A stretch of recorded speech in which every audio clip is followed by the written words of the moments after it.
तुम्ही कधी विचार केलाय का की एखादा प्राणी माणसापेक्षा जास्त विश्वासू असू शकतो? कल्पना करा, जोराचं वादळ चालू आहे, विजा कडकडतायत, पाऊस इतका प्रचंड पडतोय की समोर काहीच दिसत नाही, आणि त्याच वेळी एक माणूस जमिनीवर पडलेला आहे, पूर्णपणे बेशुद्ध. अशा वेळी कोणी थांबेल का? की प्रत्येक जण स्वतःचा जीव वाचवण्यासाठी पळून जाईल. पण त्या रात्री एका घोड्याने असं काही केलं ज्याने माणुसकीलाही मागे टाकलं. त्याने आपल्या मालकाला सोडून जाण्यास ठाम नकार दिला. ही गोष्ट आहे अर्जुन आणि त्याच्या घोड्याची, राजा. अर्जुन काही साधा माणूस नव्हता. तो डोंगरात राहणारा एक अनुभवी घोडेस्वार होता, ज्याला आपल्या घोड्यावर तितकंच प्रेम होतं जितकं स्वतःवर. राजा देखील काही साधा घोडा नव्हता.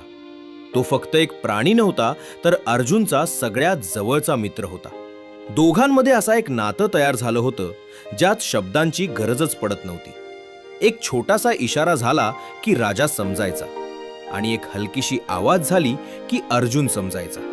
त्यांच्या नात्यात विश्वास इतका खोल होता की दोघं एकमेकांशिवाय अपूर्ण वाटत होते.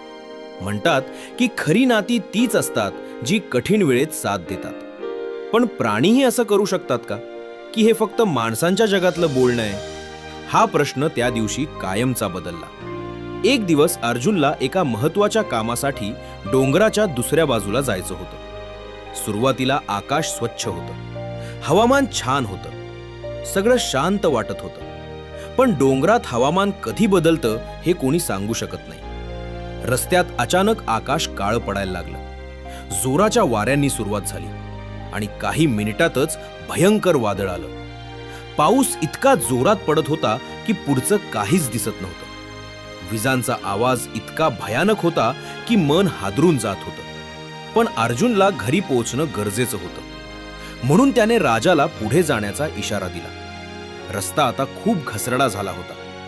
दगड पूर्ण ओले झाले होते आणि प्रत्येक पावलावर धोका होता.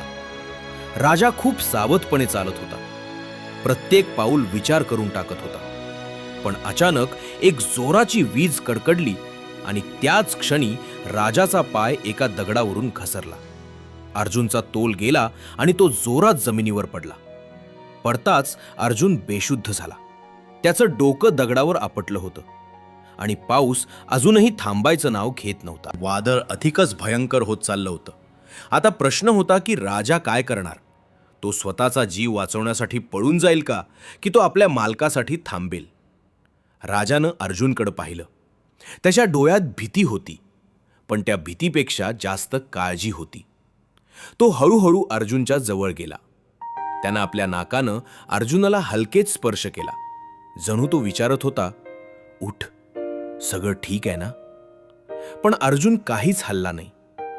आता राजाकडे दोनच पर्याय होते. एक म्हणजे तिथून पळून जाणं आणि स्वतःचा जीव वाचवणं, आणि दुसरा म्हणजे तिथेच थांबून आपल्या मालकाची साथ देणं. आणि त्यानं जो पर्याय निवडला तो कदाचित एखादा माणूसही निवडला नसता. राजा तिथेच उभा राहिला, पावसात पूर्ण भिजत, वादळात थरथरत, पण आपल्या मालकाला सोडून गेला नाही. त्या क्षणी त्यानं दाखवून दिलं की खरी मैत्री म्हणजे काय असते. संपूर्ण रात्र राजा अर्जुनच्या जवळ उभा राहिला. कधी तो त्याला हलकेच ढकलायचा, कधी त्याच्या भोवती फिरायचा, जणू त्याचं रक्षण करत होता, आणि कधी तो मोठ्यानं हिणहिणायचा, कदाचित मदतीसाठी हाक मारत होता. पण त्या ओसाड डोंगरावर त्याचा आवाज ऐकायला कोणीच नव्हतं. थंडी, पाऊस आणि भीती असूनही तो एक क्षणही तिथून हलला नाही. सकाळ झाली तेव्हा गावातील काही लोक अर्जुनाला शोधायला निघाले, कारण तो रात्रीभर घरी पोहोचला नव्हता. जेव्हा ते त्या रस्त्यावर पोहोचले तेव्हा त्यांनी जे पाहिलं ते आश्चर्यचकित करणारं होतं. राजा अजूनही तिथेच उभा होता, पूर्ण भिजलेला, खूप थकलेला, पण आपल्या जागेवरून अजिबात हलला नव्हता. आणि त्याच्या शेजारी अर्जुन पडलेला होता. जसं लोकांनी अर्जुनाला उचललं तसं राजा हळूच मागे सरकला. जणू त्याला खात्री झाली होती की आता त्याचा मालक सुरक्षित आहे. त्याच्या डोळ्यात एक वेगळीच शांतता दिसत होती, जणू तो मनात म्हणत होता, आता तू सुरक्षित आहेस.